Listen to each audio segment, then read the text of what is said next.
Kozhikode Mukkam mini പഞ്ചാബിൽ നിർത്തിയിട്ട ട്രാവലറിന് തീപിടിച്ചു. മിനി പഞ്ചാബ് സ്വദേശി സുജീറിന്റെ ട്രാവലറിനാണ് തീപിടിച്ചത്. വാഹനത്തിന്റെ മുൻഭാഗവും ഉൾവശവും പൂർണ്ണമായും കത്തിനശിച്ചു. തീപിടുത്തത്തിന് കാരണം ഷോർട്ട് സർക്യൂട്ടാണെന്ന് പ്രാഥമിക നിഗമനം. അനൽക്ക സേതുണ്ട്. അനൽക്ക, എങ്ങനെയാണ് ഈ തീപിടുത്തം ഉണ്ടായത്? ഇന്ന് രാവിലെയോടെയാണ് ഇത്തരത്തിൽ, അതായത് ഈ ട്രാവലറിന് തീ പിടിച്ച നിലയിൽ ഈ കണ്ടെത്തുന്നത്. ഇതുമായി ബന്ധപ്പെട്ട് ആ ഘട്ടത്തിൽ തന്നെ ഈ ശ്രദ്ധയിൽപ്പെട്ട വീട്ടുകാർ ഈ മോട്ടോർ ഉപയോഗിച്ച് തീ അണച്ചത് കൊണ്ട് വലിയ രീതിയിലുള്ള ഒരു അപകടം ഒഴിവായി.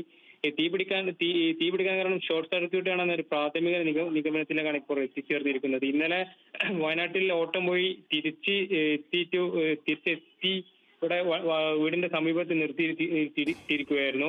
ഈ ട്രാവൽ കത്തിയപ്പോൾ ട്രാവലിന്റെ ഉള്ളിലെ ഉൾഭാഗം അതോടൊപ്പം തന്നെ ഇതിന്റെ എഞ്ചിനും അടക്കമൊക്കെ കത്തി നശിക്കുന്ന ഒരു സ്ഥിതിയുണ്ടായി.